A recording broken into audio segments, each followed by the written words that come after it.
I would like to share the greatest love story ever told. And it's not Romeo and Juliet. It's not, I don't even know what the movies are nowadays. I don't really watch movies like Twilight or I don't know, whatever it is. That's not the greatest love story ever told. The greatest love story ever told is God created Adam and Eve. He put them in the garden. They ate from the tree of knowledge and evil and they fell and they disobeyed God. Life goes on and God had this heart for humanity.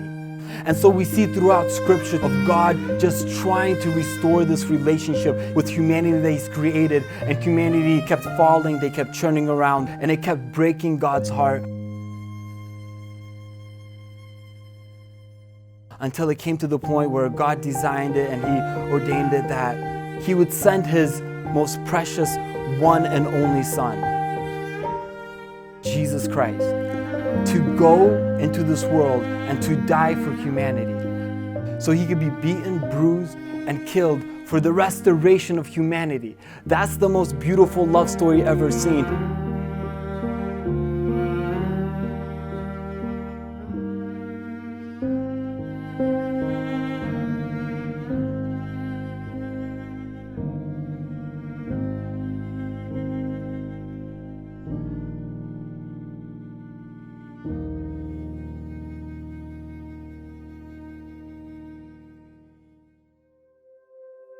If we read from Ephesians chapter 5, verse 25, it says, "Husbands, love your wives as Christ loved the church and gave Himself up for her."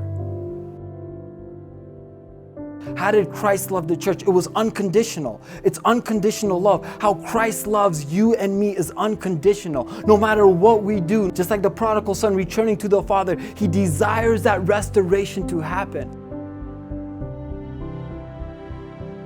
In Ephesians chapter 5, verse 22, it says, "Wives, submit to your husbands as to the Lord." A lot of people have a problem with that, but I want to explain this.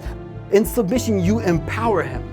Because in rebellion, that would be the opposite of submission. You tear him down. And you could either inspire Joseph to do unbelievable things, or you could tear him down where he doesn't want to wake up in the morning.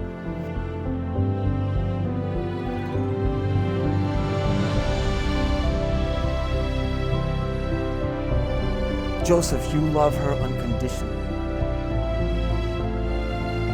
And you support him, you encourage him, you build him up.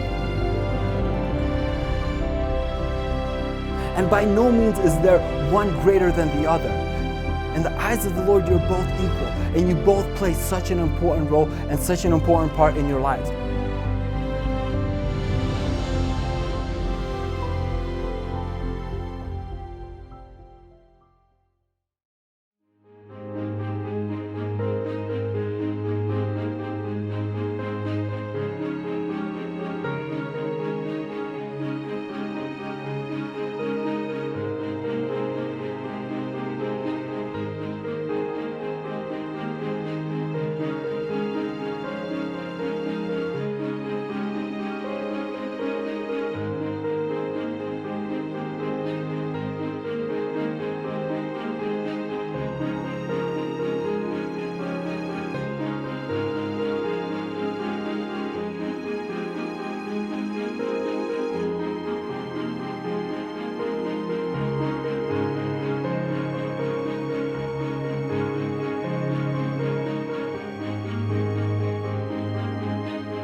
Joseph, do you take Victoria to be your wedded wife, to live together in marriage? Do you promise to love her, comfort her, honor, and keep her, for better or worse, for rich or poor, in sickness and health, and forsake all others, to be faithful only to her, for as long as you both shall live?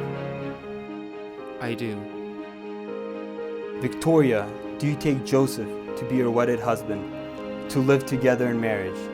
Do you promise to love him, comfort him, honor and keep him, for better or for worse, for rich or for poor, in sickness and in health, and forsake all others, to be faithful only to him, so long as you both shall live? I do. And now you may kiss the bride.